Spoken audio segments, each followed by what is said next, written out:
नमस्ते नमस्कार साथियों, आज हम जानेंगे कि भू आधार के बारे में। तो भू आधार के बारे में जानेंगे जो हाल ही में सरकार द्वारा बजट में प्रस्तुत की गई एक नई पहल है।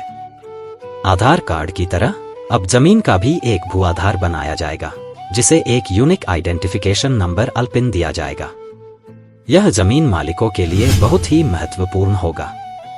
इस वीडियो में हम विस्तार से बात करेंगे कि भू आधार कार्ड ऑनलाइन अप्लाई होगा या नहीं, आखिर यह कार्ड कैसे मिलेगा, इसके क्या फायदे होंगे और यह कैसे काम करेगा। तो आपको वीडियो के लास्ट तक देखना है। अब हम जानते हैं कि भू आधार क्या है। तो दोस्तों, सबसे पहले जानते हैं आखिर यह भू आधार कार्ड है क्या और इस नए बजट में इसको लाने की क्या जरूरत पड़ी।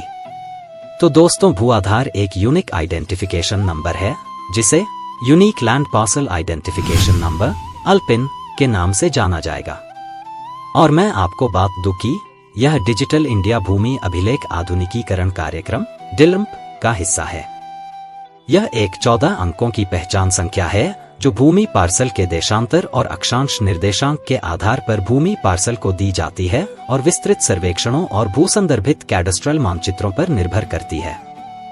यह जमीन की पहचान को स्थापित करेगा, जमीन के क्षेत्रफल, उसकी सीमाओं और सैटेलाइट तथा जियो टैगिंग के माध्यम से उसकी मैपिंग करेगा। Unique land parcel identification number alpine प्रणाली अंतर्राष्ट्रीय मानक पर आधारित है जो electronic commerce code management association ECMA मानक और ओपन जियोस्पेशियल कंसोर्टियम ओजीसी मानक का अनुपालन करती है। डिजिटल युग में जिस प्रकार आज की तारीख में सारी चीजें अपडेटेड होती जा रही हैं, उसी तरह जमीन का भी पूरी तरह डिजिटलीकरण किया जा रहा है, जिससे सरकार एक क्लिक में जमीन का पूरा विवरण देख सकेगी। और अब हम जानेंगे कि भू आधार की आवश्यकता क्यों पड़ी। तो दोस्तों, आज के समय में जबकि सभी चीजें डिजिटल हो चुकी हैं, जमीन की रजिस्ट्री और रिकॉर्ड्स अभी भी पुराने तरीके से संचालित होते आ रहे हैं।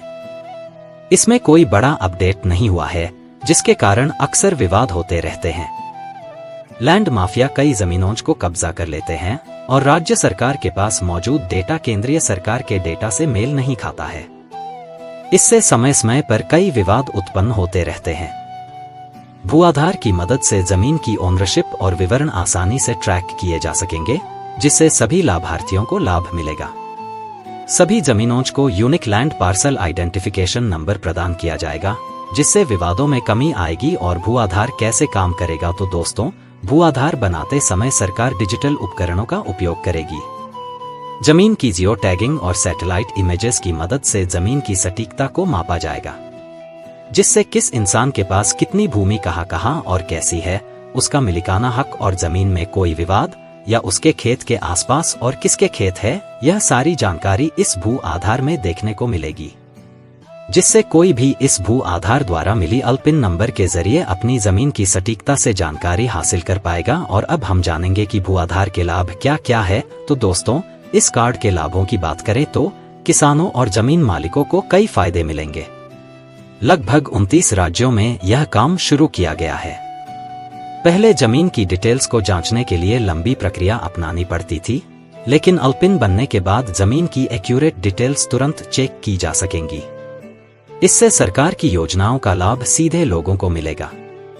अगर उन्हें लोन लेना है तो वह आसानी से प्राप्त कर सकेंगे और जमीन की बिक्री या ओनरशिप ट्रांसफर भी आसान हो जाएगा। और अब जानते हैं कि भू आधार में क्या क्या दस्तावेज लगेगा। तो जमीन से जुड़े विवाद व लड़ाई झगड़े जीवन भर के लिए समाप्त। वर्तमान समय में जमीन के मालिक का नाम व उसका विवरण, खरीदने व बेचने में आसानी, जमीन की सैटेलाइट से जियो टैगिंग, जमीन का आकार लैटिट्यूड लॉन्जिट्यूड में, रियल स्टेट में फायदा, जमीन पर आसानी से लोन मिलना, जमीन का डिजिटल रिकॉर्ड, न्यायालयों में लंबित जमीनी विवाद का जल्द से जल्द निस्तारण, तहसीलों में जमीन से जुड़े मामलों में हो रहे भ्रष्टाचार को खत्म करना। तो दोस्तों, आप मेरे चैनल संजू वर्ल्ड जोन को सब्सक्राइब कीजिए और नया अपडेट पाइए। और यह वीडियो आप कहां से देख रहे हैं, आप हमें कमेंट करके बताएं। तो हम इसी के साथ मिलते हैं अगली वीडियो में। तब तक के लिए फिलहाल इतना ही। जय हिंद, जय भारत।